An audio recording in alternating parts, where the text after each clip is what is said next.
Hello everybody. Previous lecture में हमने देखा था कि कैसे हम सिलेबस का एक प्रॉपर ब्रेकडाउन कर सकते हैं और सब्जेक्ट वाइज एनालाइज करके किस सब्जेक्ट को कितना वेटेज देना है इसके बारे में हमने जाना था। And we have also decided कि हम जो लीगल सब्जेक्ट्स हैं उसमें मैटरनिटी बेनिफिट एक्ट को शुरू करने वाले थे। We have seen all the acts and we have decided to start with maternity benefit act. So today we will be starting with the same, the maternity benefit act. So let us start. देखिए, इस पूरे act में there are 30 sections, ठीक है।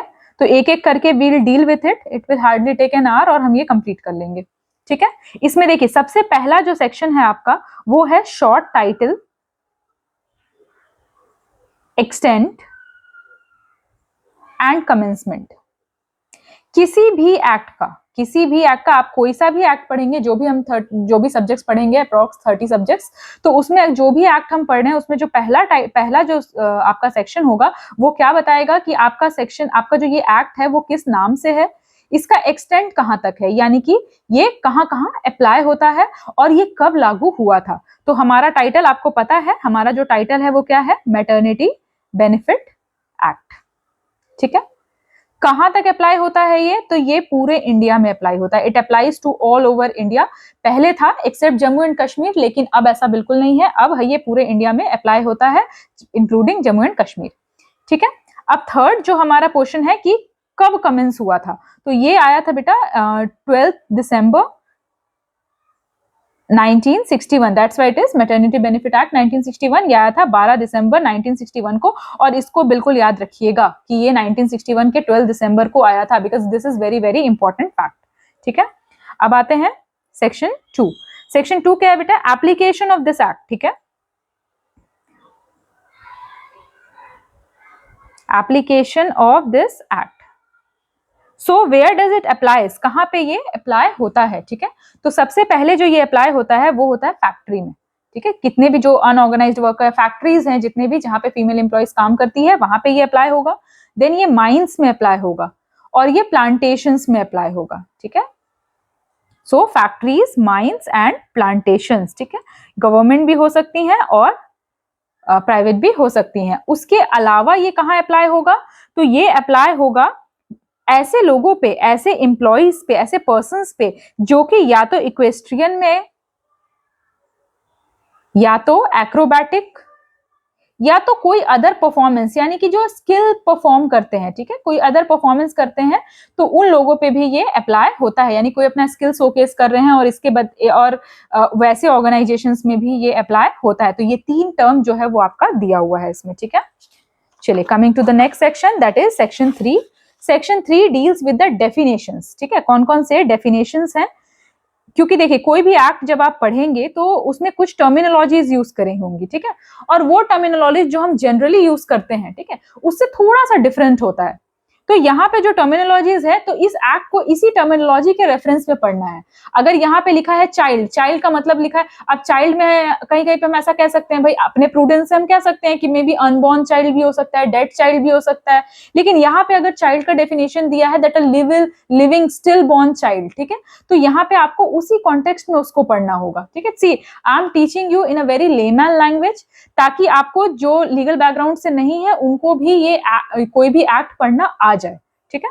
तो सबसे पहले जो पहला है that is appropriate government. What is appropriate government called, तो देखिए ये मेनली माइन के कॉन्टेक्स्ट में यहाँ पे बताया गया है कि एप्रोप्रिएट गवर्नमेंट क्या है। तो माइन के कॉन्टेक्स्ट में, या फिर जहां पे लोग अपना इक्वेस्ट्रियन या एक्रोबैटिक या अदर परफॉर्मेंस शो कर रहे हैं, तो वहां पर, ठीक है, या तो जो ये तीन हमने जो यहाँ पे किया ना, इक्वेस्ट्रियन, एक्रोबैटिक और अदर परफॉर्मेंस, इससे रिलेटेड जो भी अथवा जिसके भी अंडर में ये आता होगा, ठीक है। कहीं कहीं पे ये किसके अंडर में आएगा, सेंट्रल गवर्नमेंट के अंडर में आएगा, और कहीं कहीं पे ये स्टेट गवर्नमेंट के अंडर में आएगा। तो ये जो सेंट्रल और स्टेट गवर्नमेंट है, यही हमारी एप्रोप्रिएट गवर्नमेंट होगी। वो हमको अपने दिमाग से लगा लेना है कहाँ पे सेंट्रल है और कहाँ पे स्टेट है, ठीक है। Now second is section B. Section B deals with child. अब ये चाइल्ड क्या है, तो यहाँ पे चाइल्ड का मतलब है अ स्टिल बॉर्न चाइल्ड, यानी ऐसा बच्चा जो बिल्कुल अच्छी कंडीशन में, मतलब in a good condition is born, तो उसको हम बोलेंगे that particular baby is a child according to this context, ठीक है।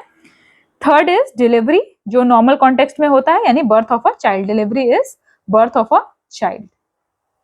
ठीक है, हाँ, इससे आपको ऐसे क्वेश्चंस भी पूछ सकता है कि for example it will ask कि the term child has been defined in which act.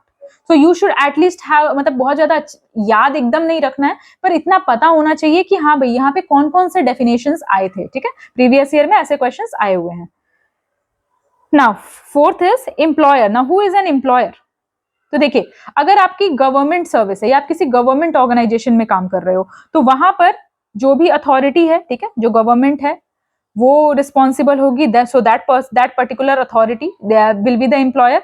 अगर आप किसी प्राइवेट ऑर्गेनाइजेशन में काम कर रहे हैं, ठीक है, तो वैसा पर्सन, वैसा लोकल अथॉरिटी जो कि वहां की पूरी देखरेख करता है। मान ले आप किसी बड़ी कंपनी में काम कर रहे हो, ठीक है, तो the CEO will be the employer, the CEO will be the employer of that particular unit of that particular company। ठीक है, और अगर आप किसी फैक्ट्री में काम कर रहे हो, तो जो व्यक्ति उस जगह की देखरेख करता है, जो उसको पूरा हैंडल करता है, मैनेज करता है, उसकी रिस्पॉन्सिबिलिटी को लेता है, वो आपका एम्प्लॉयर होगा।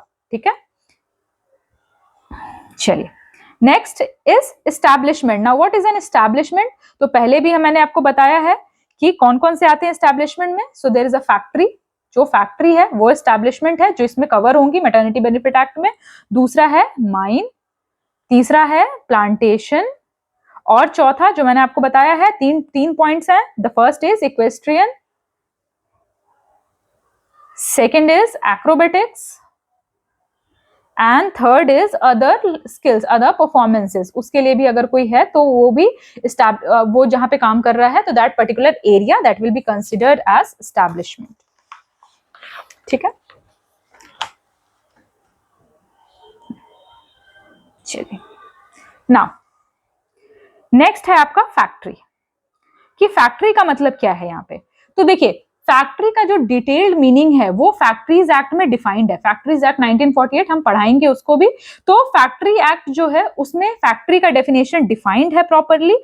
वही डेफिनेशन यहां भी यूज होगा, यानी कि वहां पे क्या, क्लॉज एम में डिफाइंड है, और वही फैक्ट्रीज एक्ट में, और इसी को हम यहाँ पे यूज करेंगे। तो जब से भी आपसे अगर कभी क्वेश्चन आए कि where has been the term factory defined in labour laws, तो आप ये नहीं लिखेंगे कि भाई मैटरनिटी बेनिफिट एक्ट में है। ये कहाँ है? फैक्ट्रीज एक्ट में डिफाइंड है। मैटरनिटी बेनिफिट एक्ट में बस उसका रेफरेंस लिया गया है। ठीक है, now section G is inspector. Inspector कौन है भाई? तो इस सेक्शन में, सेक्शन 14 में बताया हुआ है कि एक व्यक्ति है जिसको अपॉइंट किया जाएगा इन सारी चीजों की देखरेख करने के लिए। That particular person is known as inspector. ठीक है, now section H, what are the maternity benefits?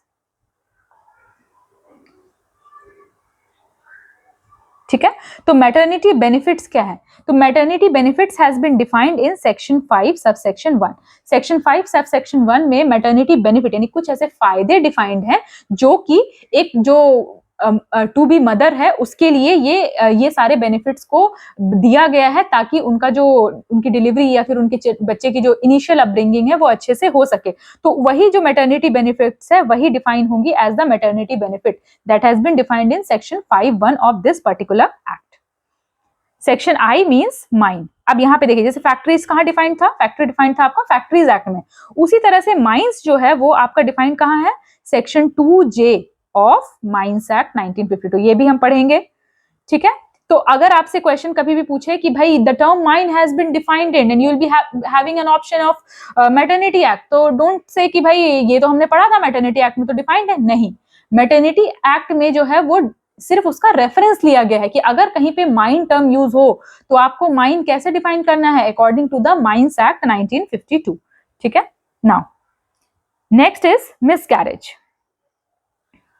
Miscarriage यानी कि अनफॉर्चुनेटली कभी ऐसा होता है that the baby dies in the mother womb, तो उसको हम बोलते हैं मिसकैरेज। ठीक है, तो मिसकैरेज क्या है भाई? तो जो भी बेबी का जो स्ट्रक्चर था जो कि मदर के यूटेरस में डेवलप हो चुका है, उसको मतलब उसकी बच्चे की डेथ के बाद किसी भी डिफॉर्मिटी के कारण या किसी भी मेडिकल कंडीशन के कारण उसमें जो उसके बच्चे के जो रेसिड्यूज थे, जो बच्चे का जो उसके अंडर डेवलप्ड बॉडी पार्ट्स थे, वो जब फीमेल के यूटेरस से बाहर आ जाए तो उसको हम बोलते हैं मिसकैरेज। ठीक है, now this is up to 26 week of pregnancy, 26 weeks of pregnancy तक ही ये अलाउड है, यानी कि लगभग 6 महीने, 6 साढ़े 6 6.5 मंथ्स, तो लगभग 6 मंथ्स तक ही ये अलाउड है। उसके बाद अगर होता है तो दैट इज पनिशेबल। उसके बाद अगर ये मिसगैरेज होता है और वो मेडिकल उसमें नहीं होता है, ठीक है, तो दैट इज पनिशेबल। आप जबरदस्ती नहीं करा सकते, जैसे कि ये होता है ना, लोग मेडिसिन ले लेते हैं या कुछ भी, तो ऐसा कुछ भी नहीं कर सकते हैं। And this is punishable under, पहले आईपीसी में था, अब भारतीय न्याय संहिता में ये एक पनिशेबल ऑफेंस है कि आप जबरदस्ती किसी मदर का मिसगैरेज करवाते हो किसी भी तरीके से, या उसको हर्ट करके या फिर उनको चोट पहुंचा के, तो दैट इज एन ऑफेंस, ठीक है। चलिए, नेक्स्ट इज प्लांटेशन। अच्छा, कहां गया ये? Next is plantation. Now what is plantation? तो देखिए, अब प्लांटेशन क्या है, तो आपने पहले टर्म समझा देती हूँ प्लांटेशन क्या है। तो प्लांटेशन बेसिकली आपने असम में सुना होगा कि चाय के बहुत सारे टी गार्डन्स होते हैं, ठीक है, और दैट रिक्वायर्स मैनुअल वर्क, यानी कि चाय की पत्तियों को इसे तोड़ना पड़ता है, थोड़ा थोड़ा तोड़ना पड़ता है और उसको फिर कलेक्ट करना पड़ता है, जिसमें बहुत सारी औरतें इन्वॉल्व होती हैं, ठीक है। तो ऐसे बड़े बड़े जो टी गार्डन्स है या कॉफी गार्डन्स है, मतलब कॉमर्शियल क्रॉप्स जो हैं, उनमें काम करने वाले जो वर्कर्स होते हैं उनको हम प्लांटेशन वर्कर्स कहते हैं। And the term plantation has been defined in section 2F। ये भी यहाँ डिफाइंड नहीं है, जो चीज जहां जहां डिफाइंड है ये आपको ध्यान रखना है।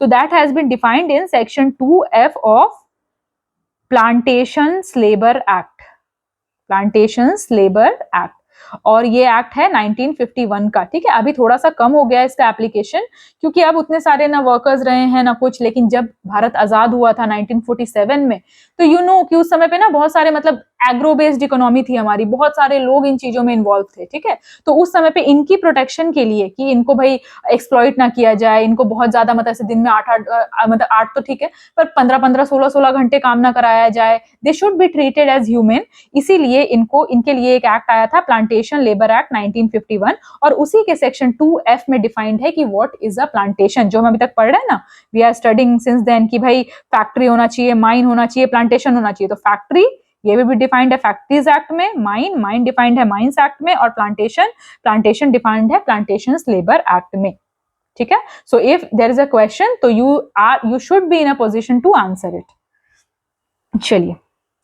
अब आते हैं L means prescribed, prescribed defined है, प्रिस्क्राइब्ड जो नॉर्मल मीनिंग है वही होता है, यानी कि जो कि इस एक्ट में मेंशन किया हुआ है, ठीक है। अब now M is state government, ठीक है।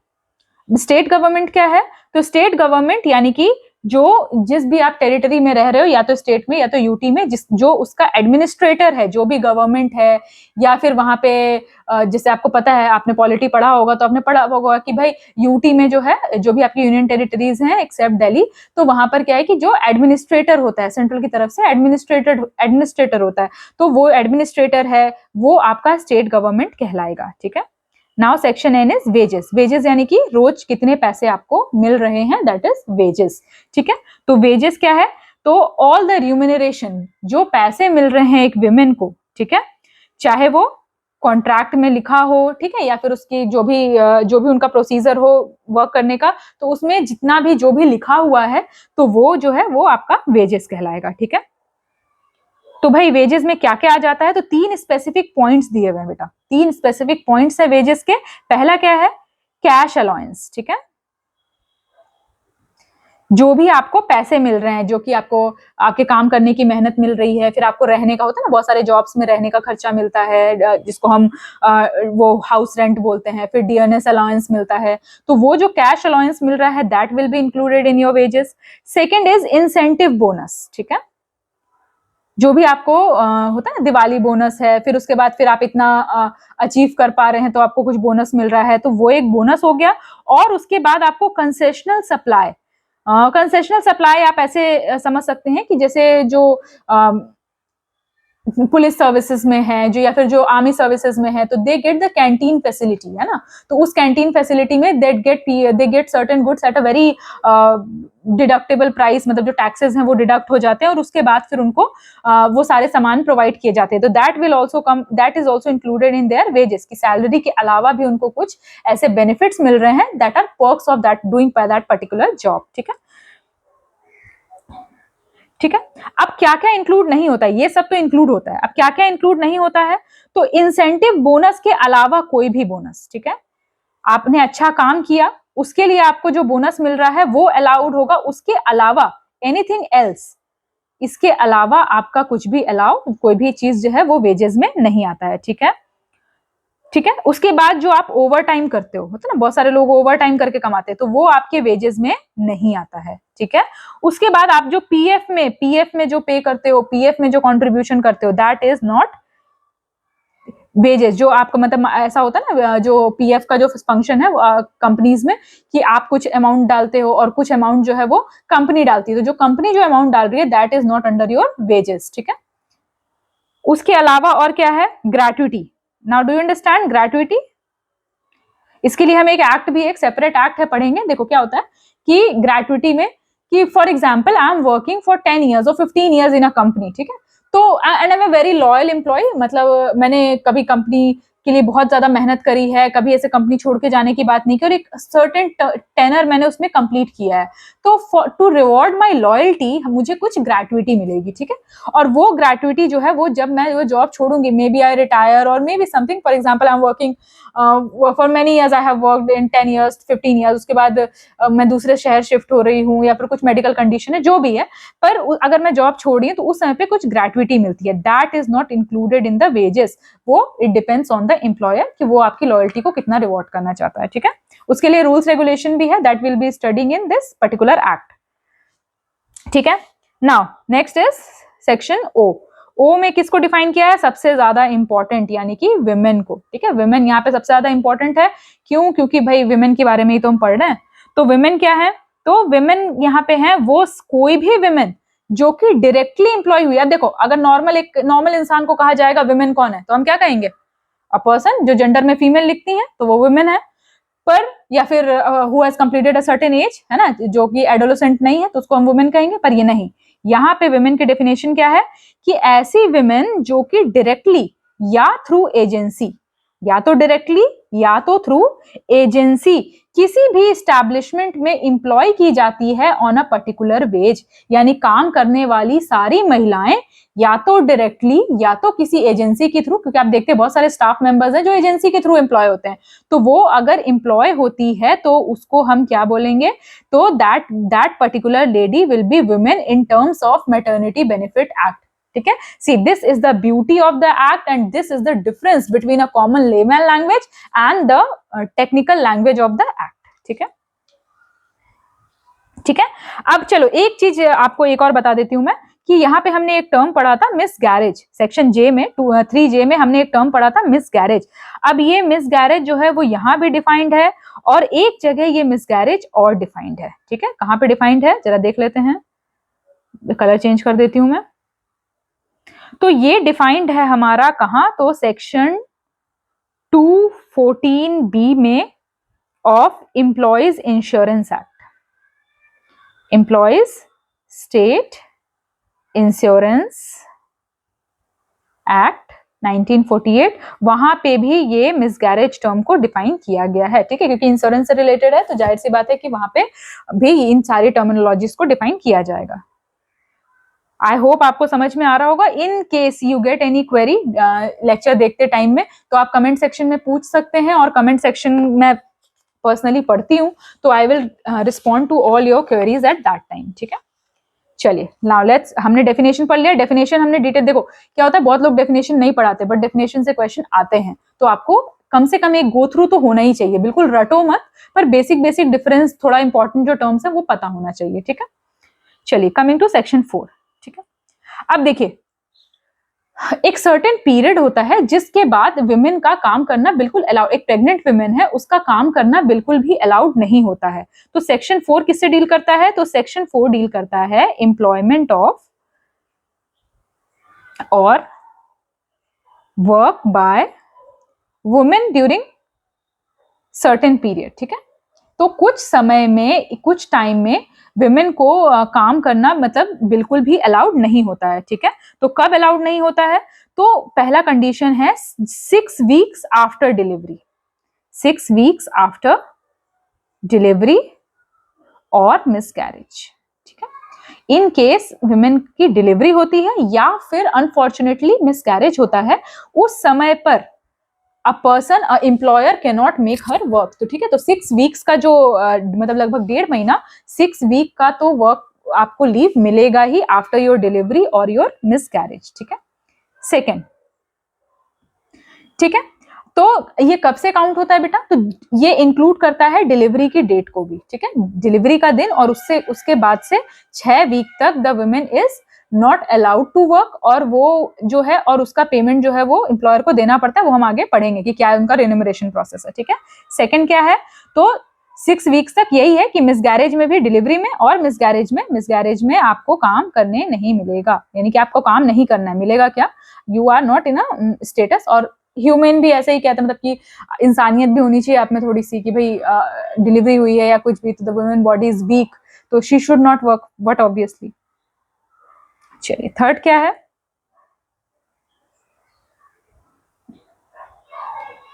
ठीक है, चलिए, अब कभी कभी ऐसा होता है कि जो प्रेग्नेंट वुमेन है, ठीक है, तो प्रेग्नेंट वुमेन जो है वो ऐसे तो उनको प्रोविजन है कि वो 6 वीक पहले से छुट्टी ले सकती हैं, पर कभी कभी होता है कि दे वांट टू वर्क। ठीक है, वो कुछ काम करना चाहती हैं, ठीक है, they want to extend their leave afterwards. तो उस कंडीशन में क्या होगा कि no pregnant women shall on a request made by her in this behalf be required by her employer to do work during specific period in subsection 4। ठीक है, subsection 4 में we will study कितने time के लिए। Bye हर employer, हाँ, क्या है? ऐसा काम जो कि आर्डस नेचर का है, जिसमें बहुत देर तक खड़े रहना है, ठीक है, या फिर ऐसा कोई भी काम जिससे उनके फीटस को नुकसान पहुंच सकता है, जो बच्चा है उसको नुकसान पहुंच सकता है। मान लेते हैं कोई बहुत डेंजरस इंडस्ट्री है ना, या फिर बहुत लॉन्ग आवर्स में आपको खड़े रहना है, या फिर आप किसी ये जो आर्म्ड फोर्सेस हैं उसमें हैं आप, और आपको जो है आपके बच्चे को रिस्क है इसके लिए, तो ऐसे कंडीशन में कोई भी एम्प्लॉयर जो है वो आपको काम करने की आजादी नहीं देगा बिफोर प्रेग्नेंट, बिफोर आपका डिलीवरी। ठीक है, तो बिफोर डिलीवरी कब नहीं कर सकते काम? बिल्कुल कर सकते, if you are capable of, लेकिन ऐसा कंडीशन जिसमें कि बच्चे के जो डेवलपमेंट है उसको हिंडर करेगा, या फिर मदर के जो हेल्थ है उसको हिंडर करेगा, तो वहां पे the women is not allowed to work, क्योंकि ऑफ कोर्स ये हमारा फंडामेंटल राइट है। उस बच्चा जो अनबॉर्न चाइल्ड है उसका भी तो फंडामेंटल राइट है ना इस दुनिया में आने का, और आप सिर्फ काम के पर्पज से आप उस बच्चे के नॉर्मल ग्रोथ को हिंडर करें, तो हो सकता है आपका छोटा सा काम क्या हो सकता है, that can lead to a very big impact on the life of that particular child, and this is not acceptable, so no employer is allowed for the same। ठीक है, चलिए, अब ये पीरियड जो ये फोर्थ आपका सेक्शन है ये बताता है कि क्या क्या पीरियड है भाई। तो जो उनकी एक्सपेक्टेड डिलीवरी है, मान लेते हैं कि डिलीवरी डेट है आपकी फॉर एग्जांपल 15 नवंबर, ठीक है, जस्ट एन एग्जांपल ले रही हूं मैं, 15 नवंबर आपकी नहीं, मतलब जो लेडी है जिनकी ये बात हो रही है, तो उनकी डिलीवरी डेट जो है वो 15 नवंबर है। ठीक है, तो 6 वीक पहले तो क्या हो गया 15 नवंबर, यानी कि 15 कितना हो गया 6 वीक्स, तो 7 डेज के हिसाब से, मैथ्स मेरी थोड़ी सी अभी कमजोर हो गई है, तो 42 डेज है ना, देर आर 42 डेज पहले तक। ठीक है, तो 15 का 42 कितना हुआ, 15 30 15 अक्टूबर एंड देन यानी 3 तारीख तक। ठीक है, तो 3 अक्टूबर तक, अगर गलती हो तो आप करेक्ट कर लीजिएगा कमेंट सेक्शन में। तो 42 डेज जो है आपका, यानी कि 42 डेज यानी कि आपका जो 6 वीक्स है वहां तक तो आपको काम ही नहीं करना है। ठीक है, और उससे 1 महीने पहले तक, ठीक है, 1 महीने यानी कि 28 दिन, और इस समय से आपको कोई भी डेंजरस काम नहीं करना है। ठीक है, आपको कोई भी डेंजरस काम नहीं करना है। ठीक है, और इवन इस पीरियड में, ये तो एक सेक्शन ए ये बताता है कि इस पीरियड में ये 28 दिन में भी आपको कोई डेंजरस काम नहीं करना है। और सेक्शन बी क्या बताता है, तो सेक्शन बी आपको बता रहा है कि any period during the said period of 6 weeks for which the pregnant women does not avail of leave of absence under section 6, यानी कि इस 42 डेज में भी जिन दिनों में वो महिला जो है वो लीव नहीं लेती है, क्योंकि कुछ महिलाएं होती है कि they think that they will be working, वो काम कर लेंगी, वो अपना लीव उधर एक्सटेंड करना चाहती हैं। ठीक है, तो ये 42 डेज में भी अगर वो लेडी चाहे तो थोड़े दिन काम कर सकती हैं, इन द कंडीशन कि that particular employment should not be hazardous, वो बच्चे के लिए और मदर के लिए हजार्डस नहीं होना चाहिए, तभी she is allowed to work in these 42 days, and these 28 days तो कंपलसरी है कि भाई कि नहीं, आपको हजार्डस कंडीशन में काम नहीं करना है। क्लियर? चलिए सेक्शन 5।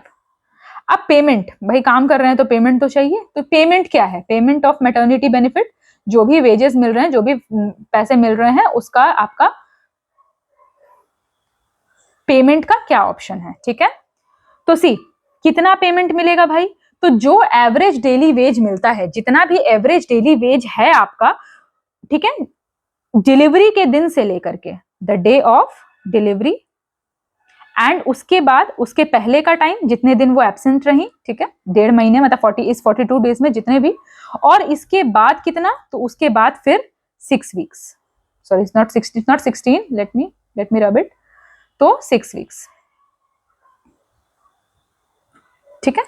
इतने दिन तक आपको पैसे मिलेंगे, ठीक है। अगर मान लेते हैं, अगर ऐसा होता है, जैसे बहुत लोग क्वेश्चन होगा कि इधर आपने कम काम किया, तो टोटल आपको मिलेगा कितना, 3 मंथ्स का, ठीक है। कैलकुलेशन ऐसा है कि 1.5 महीने इधर, 1.5 महीने इधर, तो टोटल आपको 3 मंथ्स का यानी 12 वीक्स का आपको पेमेंट मिलेगा। अगर आप यहाँ पे काम करते हैं, इस 42 डेज में घटाते हैं, तो that will be extended here, ये आपके इस 42 वीक्स में, सॉरी 42 डेज में कवर हो जाएगा, ठीक है, ठीक है। अब भाई ऐसा है क्या, जैसे ये तो हो गया सेक्शन 5 का फर्स्ट क्लॉज। अब सेक्शन 2 क्लॉज क्या कहता है? तो क्या ऐसा है क्या कि भाई हमने कंपनी ज्वाइन करी और उसके बाद तुरंत हम मैटरनिटी बेनिफिट एक्ट का फायदा उठा रहे हैं? तो नहीं, ऐसा नहीं है, ठीक है। कौन सी विमेन है जो कि इंटाइटल्ड है इसके लिए? तो उनको कम से कम 12 महीने में, यानी कि जब से वो प्रेगनेंसी की लीव लेने वाली हैं, उससे पहले के 12 महीने में उनको कम से कम 160 दिन काम करना पड़ेगा। She should have worked 160 days prior to that leave of pregnancy, then only she will be entitled for this particular benefit of payment to the mothers, ठीक है। तो तभी वो एप्लीकेबल होंगी जब तक वो 160 दिन पहले से काम कर रही होंगी, अदरवाइज वो इसके लिए वो एलिजिबल नहीं होंगी, ठीक है। अब ये जो क्वालिफाइंग पीरियड है वो थोड़ा सा बाकी लोगों के लिए अलग है, थोड़ा सा इमिग्रेंट्स ऑफ असम, क्योंकि देखो जब ये एक्ट बना था, there was a turmoil in the state, ठीक है, तो उस समय पे असम के लिए थोड़ा सा स्पेशल प्रोविजन बनाया गया है। ये बनाया गया है कि ये जो क्वालिफाइंग पीरियड है, ठीक है, ये वुमेन ऑफ असम जो इमाइग्रेट हुई हैं, जो वुमेन है असम की जो कि इमाइग्रेट हुई हैं, ठीक है, दूसरे से आई हैं, तो वो जो है उनके लिए ये पीरियड अप्लाई नहीं होगा, क्योंकि हो सकता है वो इमिग्रेशन के टाइम पे ही प्रेग्नेंट हो, है ना। तो जब वो इमिग्रेशन के टाइम पे अगर वो प्रेग्नेंट है तो उनको ये बेनिफिट मिलेगा, उनके लिए ये 160 डेज वाला जो क्वालिफाइंग पीरियड है वो अप्लाई नहीं होगा, ठीक है। तो दिस इज द कंडीशन, ठीक है। चलिए, अब कितना है उनका जो थर्ड सेक्शन है इसका, ये बताता है कि कितना टाइम है, कितना बेनिफिट वो ले सकती हैं। तो जैसा कि मैंने आपको बताया 3 months is the maximum period, तो उसमें हम लोग डिवाइड करते हैं 1.1 मंथ पहले और 1.5 मंथ बाद। लेकिन अगर विमेन चाहे तो 15 दिन पहले और बाकी का 2.5 महीना बाद में ले सकती है, that depends on the discretion of the women, ठीक है। इसमें वो अपने डिस्क्रिशन पे और अपने मेडिकल कंडीशन के हिसाब से वो छुट्टियां ले सकती हैं, ठीक है।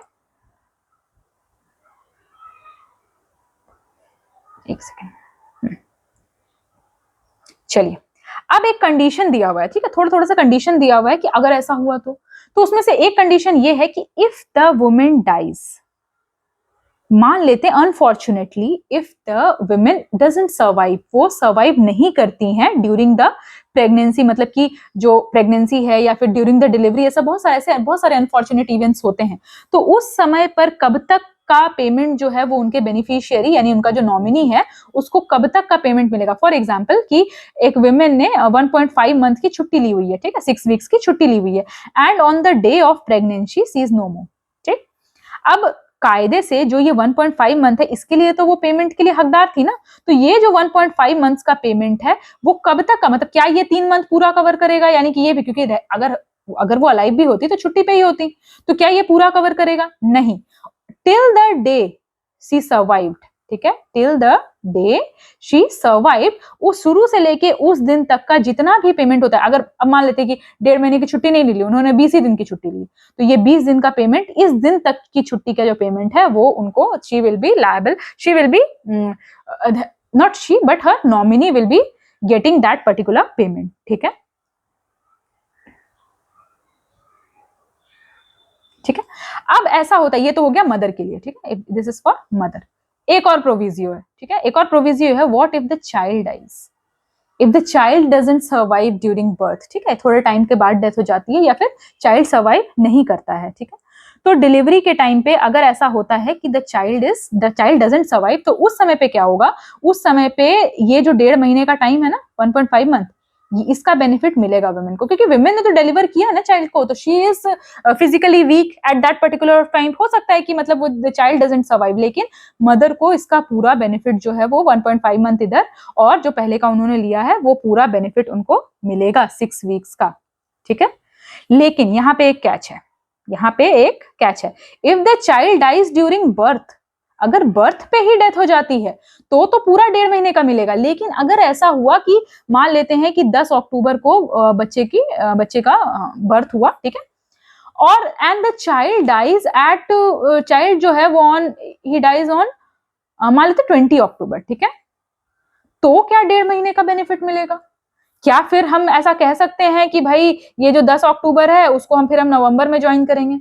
नहीं, उस समय पे in that condition till the date the child is alive, अगर चाइल्ड की डेथ ड्यूरिंग दैट 1.5 मंथ होती है, तो जिस दिन तक उस बच्चे की सांसें चल रही है, द चाइल्ड सर्वाइव्स, उस दिन तक का उनको बेनिफिट मिलेगा, उसके बाद से उनको ज्वाइन करना पड़ेगा, ठीक है। And that will include the death, इस दिन तक, ये डेथ जिस दिन हुई है उस दिन से उस दिन तक का बेनिफिट, और उसके पहले का बेनिफिट मिलेगा this one only. Is it clear to everybody? I guess it is clear, ठीक है। चलिए, इस वीडियो को यहीं खत्म करते हैं, क्योंकि वीडियो काफी लंबी हो रही है, because there was a lot of explanation वहां पे, जो आपका डेफिनेशन पार्ट है।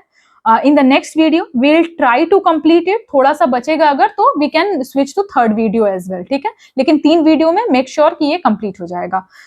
जिनके पास बेयर एक्ट नहीं है, make sure you take your bare act, और उसके बाद फिर इसको कंटिन्यू कीजिएगा, ठीक है। या और अगर आप अभी बेयर एक्ट नहीं ले सकते हैं तो कम से कम पीडीएफ तो खोल ही लीजिए अपने मोबाइल में, या कहीं पे भी पीडीएफ खोल लीजिए। Till then, let's continue in the next video. Bye bye.